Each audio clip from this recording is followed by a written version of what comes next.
Hello, hi everyone.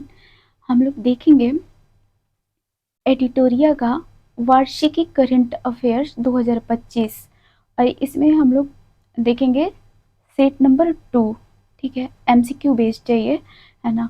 और please आप लोग से रिक्वेस्ट है कि आप मेरे चैनल को सब्सक्राइब कर दें। मेरे चैनल का लोगो आप लोग को शो भी कर रहा होगा। ठीक है, तो चलिए आगे हम लोग कंटिन्यू करते हैं। क्वेश्चन देखते हैं। वेट, क्वेश्चन है किस मंत्रालय के अधीन नक्शा NAKSH है नक्शा कार्यक्रम के दूसरे चरण का शुरुआत की गई।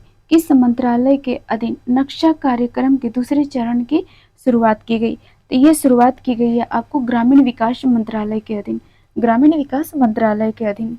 ठीक है, हम देखेंगे इसमें एक बार इसका हम लोग ना थोड़ा स्टार्टिंग का है तो ये क्वेश्चन भी पूछता है, तो एक बार इसको हम लोग देख लेते हैं। ठीक है, गृह मंत्रालय कौन रेगुलेट करते हैं? तो आपको अमित शाह। रक्षा मंत्रालय राजनाथ सिंह। ठीक है, और एक और देख लेंगे सबसे ज़्यादा इम्पोर्टेंट है ग्रामीण विकास मंत्रालय, तो ये है आपके गिरिराज सिंह। इसके मंत्री कौन है? गिरिराज सिंह। तो और उद्योग मंत्री के कौन से हैं? उद्योग और वाणिज्य मंत्री आपके हैं ये पीयूष गोयल। ठीक ना, पीयूष गोयल। ये दोनों ज़्यादा इंपॉर्टेंट है। ये गृह मंत्री रक्षा मंत्री तो सभी जानते हैं, है ना। कभी कभी सिली मिस्टेक हो जाता है, इसलिए मैं बता दी हूँ। ग्रामीण विकास मंत्रालय के मंत्री आपके हैं गिरिराज सिंह। ठीक है, गिरिराज सिंह जी हैं। और उद्योग और वाणिज्य मंत्री पीयूष गोयल हैं, ये तो पता ही होगा सबको। ठीक है, चलिए नेक्स्ट देखते हैं। भारत सरकार ने किस अभियान के तहत जन औषधि केंद्र में युवाओं के लिए अनुभवात्मक लर्निंग कार्यक्रम शुरुआत किया? भारत सरकार ने किस अभियान के तहत जन औषधि केंद्रों में युवाओं के लिए अनुभवात्मक लर्निंग कार्यक्रम शुरू किया है? तो ये किया गया है आपको सेवा से सीखे कार्यक्रम के द्वारा। नेक्स्ट देखेंगे किस राज्य में प्रस्तावित 1000 मेगावाट की सौर ऊर्जा परियोजनाओं का स्थानीय आदिवासी समुदायों के विरोध के बाद एशियाई विश्व बैंक ने $434.25 मिलियन का ऋण वापस ले लिया है? देखेंगे किस राज्य में प्रस्तावित 1000 मेगावाट और सौर ऊर्जा परियोजना का स्थानीय आदिवासी समुदायों के विरोध के बाद एशियाई विश्व बैंक ने $434.25 मिलियन का ऋण वापस ले लिया है? तो इसका आंसर होगा, आपको बताती हूँ, असम के काबी ओंगलोंग में। असम के काबी ओंगलोंग में। ठीक है ना। हम देखेंगे, है ना, एशियाई विश्व बैंक की स्थापना कब हुई थी? ये हुई थी आपको 1966 में। ठीक है, मैं लिख देती हूँ। 1966 में इसकी स्थापना हुई थी, है ना। और एशिया और प्रशांत क्षेत्र में किया गया था। ठीक है, एशिया और प्रशांत क्षेत्र में किया गया था। और किस लिए किया गया था? तो ये गरीबी उन्मूलन के लिए, ठीक है, पॉवर्टी को कम करने के लिए किया गया था। ठीक है, मैं फर्स्ट वाले वीडियो में भी बहुत ब्रीफली बताई थी, यहाँ पे थोड़ा शॉर्टकट में बता रही हूँ। चलिए नेक्स्ट देखते हैं। जापान के किस शहर से प्रभावित होकर तेलंगाना शहर ने हैदराबाद में 80 एकड़ में इको टाउन विकसित करने की घोषणा की है? जापान के किस शहर से प्रभावित होकर तेलंगाना शहर ने हैदराबाद में 80 एकड़ में इको टाउन विकसित करने की घोषणा की है? तो ये होगा आपका किताक्यूशु। देखते हैं, देखेंगे जापान के जो 4 प्रमुख द्वीप है ना, उसको देखेंगे। ये आपको है होकाइडो, हंसू। कैसे याद करेंगे? ह फॉर है ना, H+H, होकाइडो, हंसू हो जाएगा। और सिकोकू है एक, और क्यूशु है। तो लास्ट का स और उसका फर्स्ट स। ठीक है, सिकोकू है और एक क्यूशु है ना। और ये जापान के मतलब कुल भूभाग पे देखिएगा ना, तो ये 97% भूभाग पे यही फैले हुए हैं। ठीक है, और एक चीज और, होन्सू जो है ना, यहीं पे जापान की राजधानी जो है ना, वो जो टोक्यो है वो स्थित है। ठीक है, टोक्यो में ही जापान की राजधानी है। ठीक है, अच्छा एक चीज और देखते हैं। एक हमारा है ना वो क्योटो प्रोटोकॉल के बारे में, इसी बहाने थोड़ा सा रिवीजन हो जाए, है ना। चलिए हम लोग एक बार ब्रीफली थोड़ा सा 2 मिनट टाइम देके क्योटो प्रोटोकॉल को देख लेंगे। ठीक है, क्योटो प्रोटोकॉल को ना 1997 में, एक प्रमाण 1997 में जापान के क्योटो में अपनाया गया है ना। और इसे लागू कब किया गया था, तो 2005 में लागू किया गया था। ठीक है, और क्योटो प्रोटोकॉल जो है ना, यूएनएफ ट्रिपल सी आप लोग सुने होंगे है ना, उसकी एक अंतर्राष्ट्रीय संस्था है। और यूएनएफ ट्रिपल सी जो है ना, ये ग्रीन हाउस गैस को उत्सर्जन को एंड और कमी ग्रीन हाउस गैसों के उत्सर्जन में कमी करती है। एंड और क्या होता है, औद्योगिक देशों को ना कानूनी रूप से ये बाध्य करती है, यूएनएफ ट्रिपल सी। ठीक है, और एक चीज और देखेंगे है ना, ये यूएनएफ ट्रिपल सी जो है ना, क्योटो प्रोटोकॉल के से निकला था यूएनएफ ट्रिपल सी, यह विकसित देशों को ना जिम्मेदारी सौंपती है कि आप लोग कार्बन इमिशंस को कम करें, है ना। और इसी के तहत ना एक आप लोग सुने होंगे कार्बन क्रेडिट, है ना, जो जिसमें वित्तीय सहायता दी जाती है। जो देश है ना कार्बन क्रेडिट में अपना रैंक अच्छा लाते हैं, मान लीजिए कोई कार्बन क्रेडिट में अच्छा अपना प्रदर्शन नहीं किया है, तो एक दूसरे से ना वो खरीद बेच वाला काम होता है। ठीक है, चलिए आगे देखते हैं हम लोग, आगे चलते हैं। केंद्रीय संचार मंत्रालय के तहत डाक विभाग द्वारा जियो कोडेड डिजिटल एड्रेस और संरचना के निर्माण के लिए किस नीति की शुरुआत की गई थी, है ना। देखते हैं, केंद्रीय संचार मंत्रालय के तहत डाक विभाग द्वारा जियो कोडेड डिजिटल एड्रेस और संरचना के निर्माण के लिए किस नीति की शुरुआत की गई थी। तो ये शुरुआत की गई है ध्रुव नीति की। ध्रुव नीति, गगन नीति तो आप लोगों को पता ही होगा, गगन मिशन। ठीक है, नेक्स्ट देखेंगे, किस राज्य ने होलंबी कला में भारत का पहला ई कचरा इको पार्क स्थापित करने की घोषणा की है। किस राज्य ने होलंबी कला में भारत का पहला ई कचरा इको पार्क स्थापित करने की घोषणा की है, तो ये की गई है आपको दिल्ली में, है ना। अभी एक चीज न्यूज में रहा है ना, जैसे गार्बेज साइट्स जो होते हैं ना, वो मध्य प्रदेश में और यूपी में ना 2 आईएएस ऑफिसर हैं जो इसको ना पार्क के रूप में बदल दिए हैं, है ना।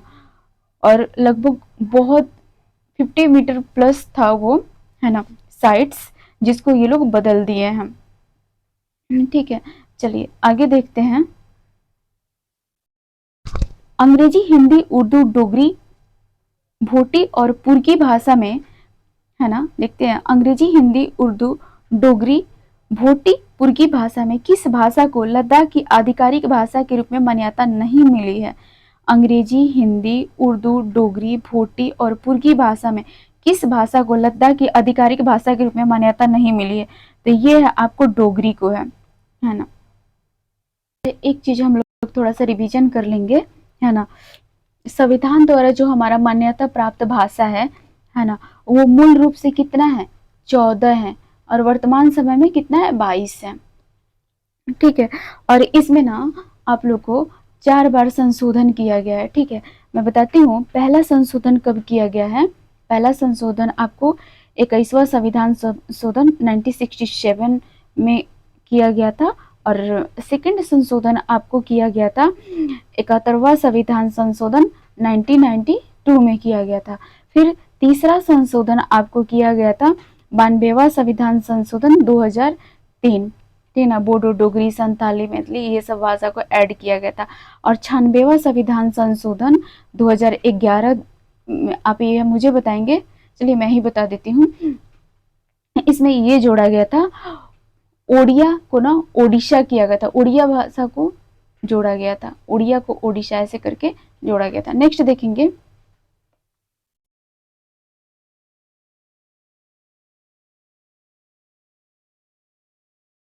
भारतीय चुनाव आयोग नवंबर में प्रस्तावित बिहार विधानसभा चुनाव के दौरान किस नए मोबाइल एप्लीकेशन का प्रयोग करेगा। भारतीय चुनाव आयोग नवंबर में प्रस्तावित बिहार विधानसभा चुनाव के दौरान किस नए मोबाइल एप्लीकेशंस का उपयोग करेगा, तो ये करेगा आपको ECINET का, ठीक है, इसका उपयोग करेगा। देखेंगे चुनाव आयोग जो है ना हमारा यहाँ पे है, इधर है चुनाव आयोग, ये कितने आर्टिकल्स में है, तो ये आर्टिकल 324 में है ना, आर्टिकल 324 में है, और संविधान के भाग ये 15 में है। ठीक है, चुनाव आयोग। ठीक है, चलिए नेक्स्ट देखते हैं हम लोग। राष्ट्रपति द्रौपदी मुर्मू ने, एक मिनट हाईलाइटर ऑन कर लूं, राष्ट्रपति द्रौपदी मुर्मू ने संविधान के किस अनुच्छेद के तहत केंद्र शासित प्रदेश लद्दाख आरक्षण विनियमन 2025 जारी किया है? राष्ट्रपति द्रौपदी मुर्मू ने संविधान के किस अनुच्छेद के तहत केंद्र शासित प्रदेश लद्दाख आरक्षण विनियमन 2025 जारी किया है? तो ये जारी किया है उन्होंने अनुच्छेद 240, अनुच्छेद 240 जारी किया है। अच्छा, एक चीज हम लोग रिवीजन कर लेंगे, 240 से पहले ना जस्ट एक आर्टिकल आता है 239, 239, ठीक है, और इसको हम इसमें हम लोग क्या देखेंगे, 239 का ए एंड ए मतलब हिंदी में क का क। ठीक है, इसमें क्या है, दिल्ली को ना, दिल्ली का इसमें विशेष प्रावधान किया गया है, आर्टिकल 239 में दिल्ली का विशेष प्रावधान किया गया। ठीक है, और ये कब जोड़ा गया था, 69वें संविधान शोधन 1991 द्वारा ना इसे जोड़ा गया था। ठीक है, 240 का तो आप लोग को पता ही चल गया। चलिए नेक्स्ट देखते हैं हम लोग, देखेंगे नेक्स्ट क्वेश्चन, नीति आयोग की एमएसएमई, नीति आयोग की एमएसएमई प्रतिस्पर्धात्मकता रणनीति के बारे में विचार करें। नीति आयोग की एमएसएमई प्रतिस्पर्धात्मकता रणनीति के बारे में विचार करें। देखेंगे इसमें भारत में एमएसएमई का जीडीपी में योगदान 30% से अधिक हो गया है। भारत में एमएसएमई का जीडीपी में योगदान 30% से अधिक हो गया है ना। Medium small, medium enterprises. ठीक है, तो देखेंगे इसका ये सही होगा आपको। ठीक है, सेकंड देखेंगे, रिपोर्ट में क्लस्टर आधारित दृष्टिकोण और डिजिटल मार्केटिंग को प्रोत्साहन की सिफारिश की गई है, ये भी सही है, तो हमारे ये सही होगा। ठीक है, एक बार नीति आयोग के बारे में देख लेते हैं। नीति आयोग का गठन 2015 में किया गया था और योजना आयोग को प्रतिस्थापित करके। ठीक है, इसके अध्यक्ष आपके कौन होते हैं, तो हमारे देश के माननीय प्रधानमंत्री जी होते हैं। ठीक है, चलिए नेक्स्ट देखते हैं, किस राज्य सरकार ने राज्य के सीमावर्ती और संवेदनशील क्षेत्रों में रहने वाले मूल निवासियों और स्वदेशी नागरिकों को आत्म सुरक्षा के लिए हथियार का लाइसेंस देने की घोषणा की है? देखेंगे किस राज्य, एक मिनट मैं हाईलाइटर ऑन कर लूं, किस राज्य सरकार ने राज्य के सीमावर्ती और संवेदनशील क्षेत्र में रहने वाले मूल निवासियों और स्वदेशी नागरिकों को आत्म सुरक्षा के लिए हथियार का लाइसेंस देने की घोषणा की है? तो इसका आंसर हो जाएगा आपको असम, असम। ठीक है ना, आत्म सुरक्षा के लिए हथियार के लाइसेंस देने की घोषणा की थी, इसका अर्थ समझ जाएगा। मुख्यमंत्री नीतीश कुमार ने जल जीवन हरियाली अभियान के तहत किस जगह विक्रम सौर ऊर्जा परियोजना का उद्घाटन किया है? मुख्यमंत्री नीतीश कुमार ने जल जीवन हरियाली अभियान के तहत किस जगह विक्रम सौर ऊर्जा परियोजना का उद्घाटन किया है? तो ये किया है इन्होंने पटना में किया है, पटना में। नेक्स्ट देखेंगे, वेब शिखर सम्मेलन 2025 के बारे में निम्नलिखित कथनों पर विचार करें। वेब शिखर सम्मेलन, वेब शिखर सम्मेलन जो है ना 2025 के बारे में, ओ माय गॉड, एक मिनट, थोड़ा मस्क्यूटो लग रहे हैं, देखते हैं। वेब शिखर सम्मेलन 2025 के बारे में निम्नलिखित कथनों पर विचार करें। इसमें देखना है सत्य कथन कौन सा है, देखते हैं, है ना। यह भारत के जीडीपी में रचनात्मक अर्थव्यवस्था की भूमिका को दर्शाता है। ठीक है, ये सही है। भारत ने रचनात्मक तकनीक संस्थान की स्थापना की है, ये भी हमारा सही है। इसका आयोजन दिल्ली में हुआ था, ये बिल्कुल ही गलत है, हमारा ए सही हो जाएगा। और जीडीपी के बारे में तो हम बताए हैं, जीडीपी का काउंटिंग कैसे करते हैं, देश के सभी अंतिम वस्तुओं को ही इसमें काउंट किया जाता है। ठीक है, मध्यवर्ती वस्तुओं को इसमें काउंट नहीं किया जाता है, फाइनल गुड्स को काउंट किया जाता है ना। और जीडीपी को निकालने के लिए हम एक वित्तीय वर्ष लेते हैं। ठीक है, और अब बताएंगे कि है ना भारत का आधार वर्ष क्या है। ठीक है, इकोनॉमी का टर्म है ये। चलिए नेक्स्ट देखते हैं हम लोग, इस राज्य के शिक्षा विभाग ने सरकारी स्कूलों में शिक्षण उपकरणों को उन्नत करने तथा शिक्षा की गुणवत्ता में सुधार लाने के लिए गैर सरकारी संगठनों के साथ समझौता किया है? देखेंगे किस राज्य के शिक्षा विभाग ने सरकारी स्कूलों में शिक्षण उपकरणों को उन्नत करने तथा शिक्षा की गुणवत्ता में सुधार करने के लिए गैर सरकारी संगठनों के साथ समझौता किया है, मतलब एनजीओ के साथ, है ना। तो ये किया गया है आपको तेलंगाना, तेलंगाना, है ना। और हमारा ये क्या होता है, एजुकेशन जो होता है ना, हम देखेंगे तो आर्टिकल 21 क में भी आपको देखने को मिलेगा। और इसको कब जोड़ा गया था, 86वें संविधान संशोधन अधिनियम 2002 द्वारा जोड़ा गया था, और है ना। और फिर डीपीएसपी में भी आपको देखने को मिलेगा, है ना, एजुकेशन। और इसमें क्या किया गया है कि प्री एजुकेशन की बात की गई, जब बच्चे प्री स्कूल में पढ़ाई करते हैं ना, मतलब राज्य उनके 6 वर्ष तक के बच्चों तक के पढ़ाई की व्यवस्था करेगी, ठीक है ना। और इसको कब जोड़ा गया था, इसको भी 86वें संविधान संशोधन अधिनियम 2002 द्वारा जोड़ा गया था, है ना। और देखेंगे एजुकेशन प्रमुख रूप से जो डायरेक्टली बच्चों को एजुकेट करने के लिए उनके अधिकारों की बात करता है, तो ये है आपको ना संविधान के भाग 2 और 3 में। और भी आर्टिकल्स हैं जो, है ना, वो राज्यों को उनको है कि आप एजुकेशन के लिए व्यवस्था करेंगे, ठीक है। लेकिन ये है कि हाँ, लोग इसके माध्यम से, है ना, एजुकेशन लेने का उनके पास अधिकार रहता है, ठीक है। चलिए, है ना, हम लोग आगे अब कंटिन्यू करते हैं।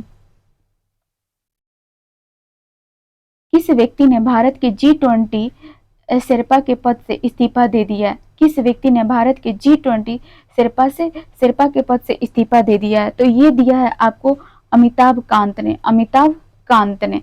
G20 के बारे में आप लोग को आई होप पता होगा, नहीं पता होगा तो प्लीज कमेंट करेंगे, मैं आप लोग को बता दूंगी, क्योंकि मैं इतने सारों को एक्सप्लेन करूंगी, बहुत लंबी वीडियो हो जाएगी, ठीक ना।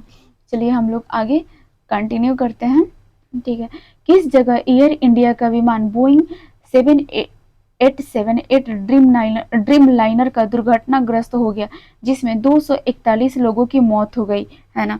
तो ये आपको कहाँ हुआ था, तो ये आपको हुआ था अहमदाबाद में, अहमदाबाद में हुआ था, जिनमें से एक व्यक्ति जीवित भी बचे थे, ठीक है। आप बताएंगे उनका नाम क्या था, ठीक है। नेक्स्ट देखेंगे, गूगल ने एशिया प्रशांत क्षेत्र का पहला सुरक्षा इंजीनियरिंग केंद्र कहाँ स्थापित किया, गूगल ने एशिया प्रशांत क्षेत्र का पहला सुरक्षा इंजीनियरिंग केंद्र कहाँ स्थापित किया, तो ये स्थापित किया आपको हैदराबाद में। नेक्स्ट देखेंगे, हाल ही में भारत के किस राज्य की राजधानी पहली बार भारतीय रेलवे नेटवर्क से जुड़ गई है, हाल ही में भारत के किस राज्य की राजधानी पहली बार भारतीय रेलवे नेटवर्क से जुड़ गई है, तो ये जुड़ गई है आपको मिजोरम से, मिजोरम से। नेक्स्ट देखेंगे, है ना, कौन सा राज्य सभी शहरी स्थानीय निकाय को एक ही डिजिटल प्लेटफॉर्म में ई नगरपालिका 2.0 से जोड़ने वाला पहला भारतीय राज्य बन गया है ना। कौन सा राज्य सभी शहरी स्थानीय निकाय को एक ही डिजिटल प्लेटफॉर्म ई नगरपालिका 2.0 से जोड़ने वाला पहला भारतीय राज्य बन गया है, तो ये बन गया है आपको मध्य प्रदेश, आपका मध्य प्रदेश। नेक्स्ट देखेंगे, डाउन टू अर्थ मैगजीन और centre for science and environment द्वारा भारत का कौन सा राज्य पर्यावरण श्रेणी में प्रथम स्थान पर है, डाउन टू अर्थ मैगजीन और centre of science and environment द्वारा भारत का कौन सा राज्य पर्यावरण श्रेणी में प्रथम स्थान पर है, तो ये है आपको आंध्र प्रदेश, आंध्र प्रदेश है।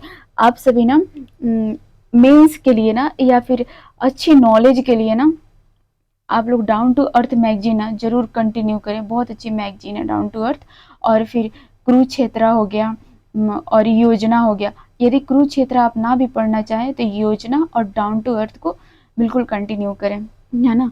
चलिए नेक्स्ट देखते हैं, बिहार के सारण जिले में स्थित मोढेरा रेल इंजन कारखाने में निर्मित इंजन को किस अफ्रीकी देश को निर्यात किया जाएगा, बिहार के सारण जिले में स्थित मोढेरा रेल इंजन कारखानों में निर्मित इंजन को किस अफ्रीकी देश को निर्यात किया जाएगा, तो ये निर्यात किया जाएगा आपको गिनी गणराज्य को, गिनी गणराज्य को। आप बताएंगे गिनी गणराज्य किधर है, ठीक है।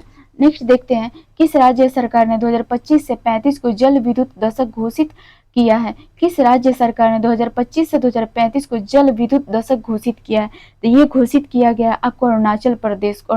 ये VVI क्वेश्चन है, ठीक ना, बहुत अच्छा क्वेश्चन है, जल विद्युत दशक, नेक्स्ट देखेंगे, सरकारी ई मार्केट प्लेस के माध्यम से सर्वाधिक डिजिटल सार्वजनिक खरीद करने वाला शीर्ष राज्य कौन बन गया है।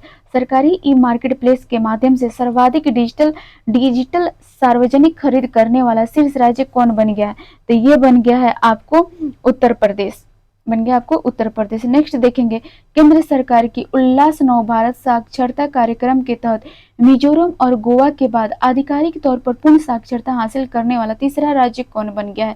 केंद्र सरकार की उल्लास नव भारत साक्षरता कार्यक्रम के तहत मिजोरम और गोवा के बाद आधिकारिक तौर पर पूर्ण साक्षरता हासिल करने वाला तीसरा राज्य कौन बन गया, तो ये बन गया है आपको त्रिपुरा।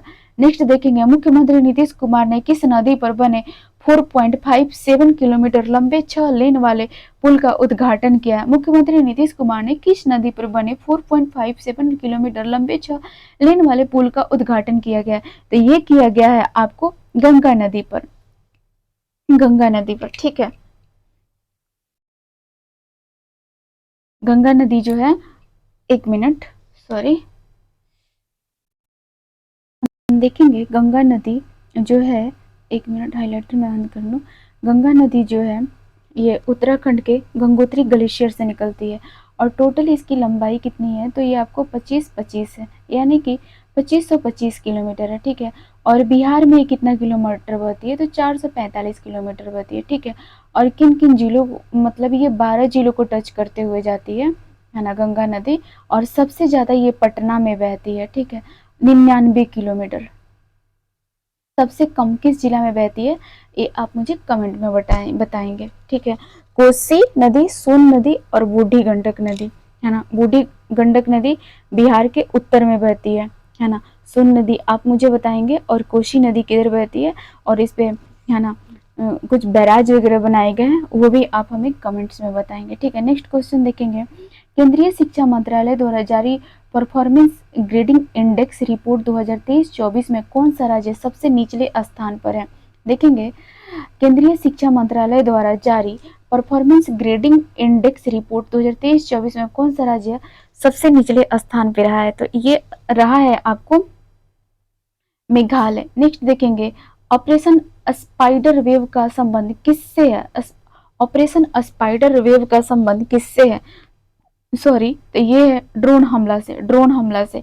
नेक्स्ट देखेंगे, है ना, संयुक्त राष्ट्र महासभा ने वर्ष 2026 से 27 के कार्यकाल के लिए Bahrain, Angola, Colombia, Liberia, Latvia में से किस देश को यूएनएससी के 5 नए गैर स्थायी सदस्य के रूप में नहीं चुना है, ठीक है। देखेंगे, संयुक्त राष्ट्र महासभा ने वर्ष 2026 से 27 के कार्यकाल के लिए बहरीन, अंगोला, कोलंबिया, लाइबेरिया और लातविया में से किस देश को यूएनएससी के लिए 5 नए गैर अस्थायी सदस्य के रूप में नहीं चुना है, तो ये नहीं चुना गया है आपको अंगोला को, अंगोला को। नेक्स्ट क्वेश्चन देखेंगे, हाल ही में जारी एक रिपोर्ट के अनुसार दुनिया के शीर्ष 10 स्टार्टअप शहरों की सूची में प्रथम स्थान किस शहर को प्राप्त हुआ है।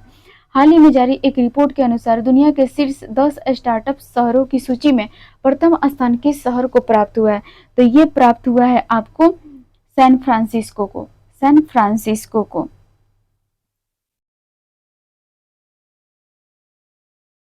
अच्छा, हम लोग एक बार ना इसको रिवीजन कर लेते हैं। ये है ना संयुक्त राष्ट्र महासभा, है ना, मैं इसको भूल गई थी आप लोग को बताना। चलिए इसको एक बार ना सरसरी निगाह से इसका गठन कब हुआ था, है ना, ये सब देख लेते हैं, है ना। संयुक्त राष्ट्र जो है यूएन, इसका गठन हुआ था आपको 24 अक्टूबर, है ना, 1945 को इसका गठन किया गया था, ठीक है। और यूएन दिवस कब मनाया जाता है, तो 24 अक्टूबर को मनाया जाता है। यूएन दिवस से यदि पूछता है ना, तो हम लोग बताएंगे 24 अक्टूबर को मनाया जाता है, ठीक है ना। और इसका उद्देश्य क्या है, अंतर्राष्ट्रीय शांति को बनाए रखना है संयुक्त राष्ट्र महासभा का, ठीक है। सॉरी, संयुक्त राष्ट्र का, महासभा का नहीं, संयुक्त राष्ट्र का, सिर्फ यूएन का बोलेंगे, ठीक है। नेक्स्ट देखेंगे, इसका यूएन का हेडक्वार्टर कहाँ है, तो आपका न्यूयॉर्क में है ना। और इसके मुख्य अंग आपको 6 देखने को मिलेंगे, और 6 अंग में से एक बार मैं आपको ब्रीफली बता देती हूँ, पूरा ज़्यादा एक्सप्लेन नहीं करूँगी, है ना। तो एक है आपको इसका यूएन महासभा है, दूसरा आपका सुरक्षा परिषद है, तीसरा अंतर्राष्ट्रीय न्यायालय है, ऐसे ही करके 3 और है इनके बॉडी, आप मुझे बताएंगे है ना वो कौन कौन से हैं। ठीक है, चलिए नेक्स्ट देखते हैं। एक मिनट, देखते हैं। अमेरिकी राष्ट्रपति डोनाल्ड ट्रंप ने राष्ट्रीय सुरक्षा का हवाला देते हुए कितने देशों के नागरिकों को अमेरिका में प्रवेश पर पूर्ण प्रतिबंध लगा दिया है। देखते हैं, अमेरिकी राष्ट्रपति डोनाल्ड ट्रंप ने राष्ट्रीय सुरक्षा का हवाला देते हुए कितने देशों के नागरिकों को अमेरिका में प्रवेश पर पूर्ण प्रतिबंध लगा दिया है। तो ये है आपको 12 देशों को, 12 देशों को। अब बताएंगे कि इसमें भारत शामिल तो नहीं है। ठीक है, देखेंगे किस देश में HIV रोगियों में 500% वृद्धि के बाद राष्ट्रीय सार्वजनिक स्वास्थ्य आपातकाल की सिफारिश की गई है। किस देश में HIV रोगियों में 500% वृद्धि के बाद राष्ट्रीय सार्वजनिक स्वास्थ्य आपातकाल की सिफारिश की गई है। तो ये सिफारिश की गई है आपको फिलीपींस के द्वारा, फिलीपींस के द्वारा। नेक्स्ट देखेंगे, भारत ने मालदीव के साथ पर्यटन संबंधों को पुनर्जीवित करने के लिए किसे मालदीव के लिए वैश्विक पर्यटन राजदूत नामित किया है। भारत ने मालदीव के साथ पर्यटन संबंधों को पुनर्जीवित करने के लिए किस मालदीव के लिए वैश्विक पर्यटन राजदूत नामित किया है। तो ये नामित किया गया है आपको कैटरीना कैफ को, कैटरीना कैफ को। नेक्स्ट देखेंगे, ईरान के परमाणु तथा सैन्य ठिकानों पर इजरायली हमले के प्रतिक्रिया के रूप में ईरान ने किस ऑपरेशन को चलाया है। देखते हैं, ईरान ने परमाणु तथा सैन्य ठिकानों पर इजरायली हमले को प्रतिक्रिया के रूप में ईरान के किस ऑपरेशन को चलाया है। तो ये चलाया है आपको ऑपरेशन ट्रू प्रॉमिस को, ऑपरेशन ट्रू प्रॉमिस को। मैं इसके पहले डिस्कस की ही थी। ठीक है, चलिए देखते हैं, चलिए हम लोग देखते हैं नेक्स्ट क्वेश्चन। अब देखते हैं, एक मिनट।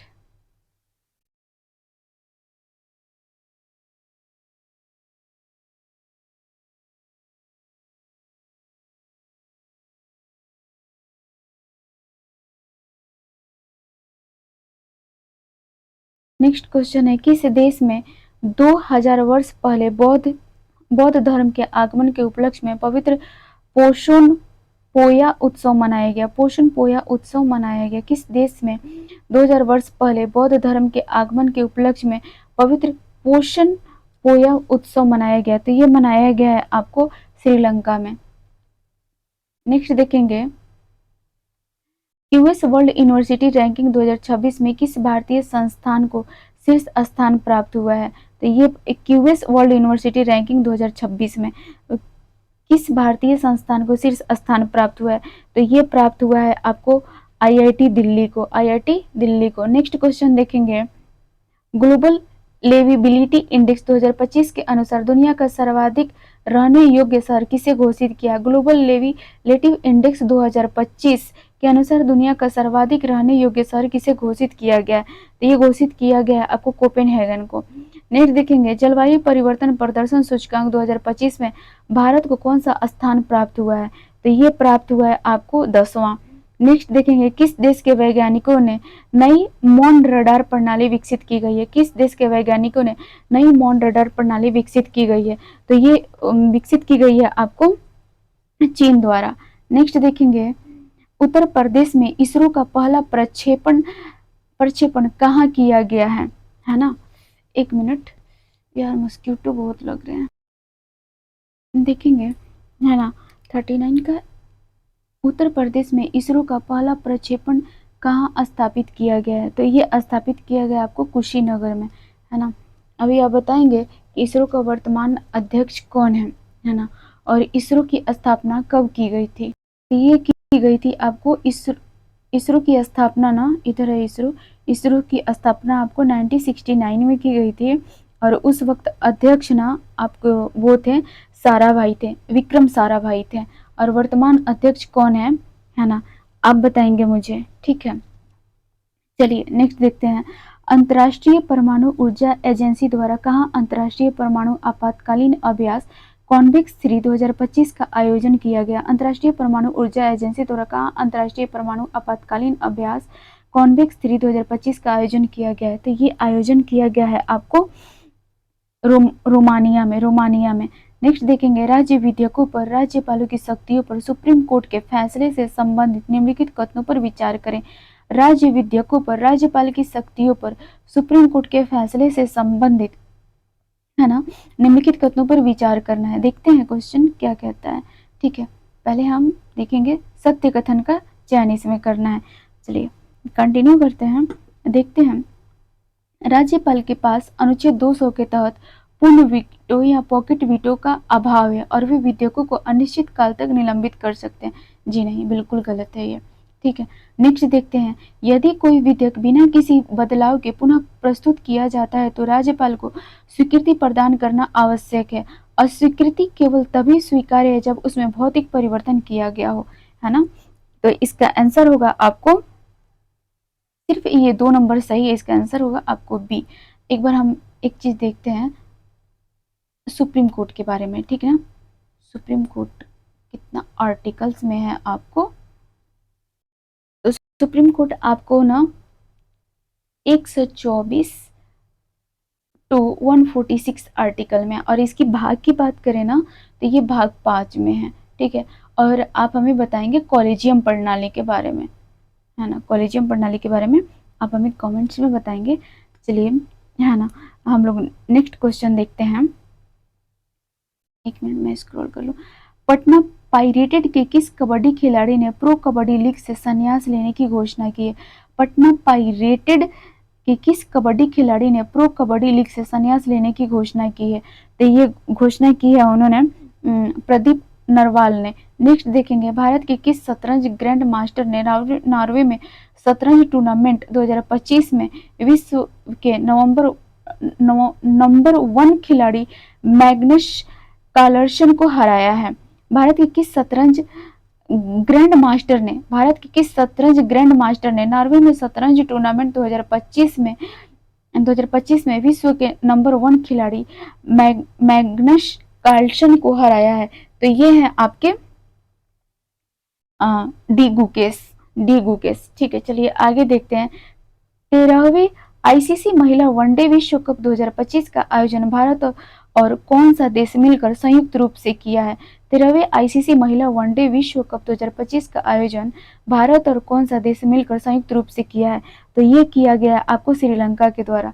नेक्स्ट क्वेश्चन देखेंगे, ओलंपिक खेलों से संबंधित निम्नलिखित कथनों में से गलत कथन कौन सा है? तो इसमें देखेंगे गलत कथन कौन सा है। एक मिनट, है ना, तो ये है आपको ओलंपिक खेलों से संबंधित निम्नलिखित कथनों में से कौन से गलत कथन है? तो देखते हैं, है ना। 2028 में ओलंपिक खेलों की मेजबानी लॉस एंजल्स द्वारा अब तक के ओलंपिक इतिहास में तीसरी बार इस शहर द्वारा आयोजन होगा, है ना। देखते हैं बी नंबर, अब 128 साल बाद क्रिकेट को वर्ष 2028 के ओलंपिक खेलों में शामिल किया गया। सही है। देखते हैं दूसरा क्या है, है ना, ऑप्शन नंबर सी देखते हैं। 2028 में ओलंपिक में baseball, softball, flag football, lacrosse और स्वेक्स को भी जगह मिली थी। नहीं, ये गलत है आपका, है ना। थर्ड डी नंबर देखते हैं। ओलंपिक खेलों में क्रिकेट आखिरी बार वर्ष 1900 में पेरिस, ग्रेट ब्रिटेन और भारत के बीच खेला गया था। नहीं, गलत है ना। नेक्स्ट क्वेश्चन देखते हैं,